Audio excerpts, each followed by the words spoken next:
ദൈവവചനത്തിൽ അനേക പ്രാർത്ഥനകൾ നമുക്ക് കാണാൻ കഴിയും.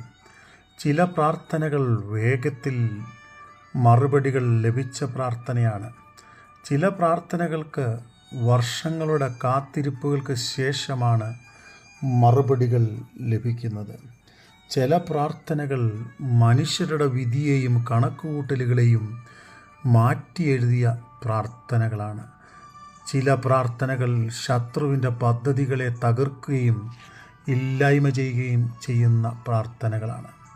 അതെ, ഇന്നും നാമും ദൈവസന്നിധിയിൽ പ്രാർത്ഥിക്കേണ്ടവണ്ണം പ്രാർത്ഥിച്ചാൽ നമുക്ക് വേണ്ടി പ്രവർത്തിക്കുന്ന ഒരു സർവശക്തനാകുന്ന ദൈവത്തെ നമുക്ക് കാണുവാൻ കഴിയും.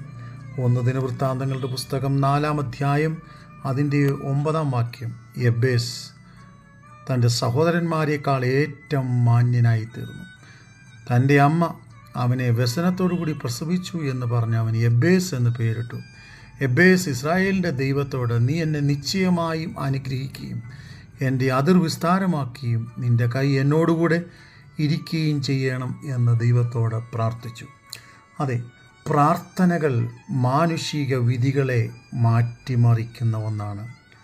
അതെ, ലോകം പലപ്പോഴും എന്നെക്കുറിച്ചും നിങ്ങളെക്കുറിച്ചും പല നിലകളിലുള്ള വിധികൾ, കണക്കുകൂട്ടലുകൾ എഴുതി വയ്ക്കാം.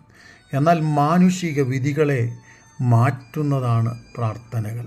അതുപോലെ തന്നെ ദൈവം പ്രാർത്ഥിക്കുന്ന ദൈവപൈതലിന് വേണ്ടി എപ്പോഴും പ്രത്യേക പദവികൾ ഒരുക്കി വയ്ക്കുകയും പ്രാർത്ഥന കേട്ട് മറുപടി നൽകുകയും ചെയ്യും എന്ന് മറന്നു പോകരുത്.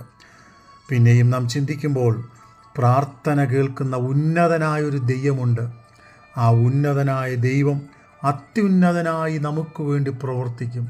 അതേ, രാപകൽ തന്നോട് നിലവിളിക്കുന്ന തൻ്റെ വൃതന്മാർക്ക് വേണ്ടി എഴുന്നേറ്റ് പ്രതിക്രിയ നടത്തി അവരുടെ ആവശ്യങ്ങൾക്ക് മറുപടികളെ നൽകി തന്ന് നടത്തി പരിപാലിക്കുന്ന ദൈവത്തിൻ്റെ കരുതലുകളെ നാം മറന്നു പോകരുത്.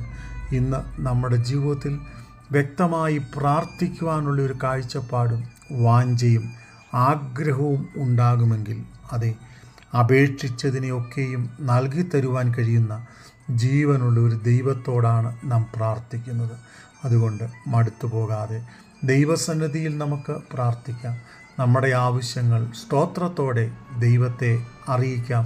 താൻ നമ്മുടെ കണ്ണുനീരുകളെ തുടച്ച് അത്ഭുതത്തിൻ്റെ വഴികളെ തുറക്കും.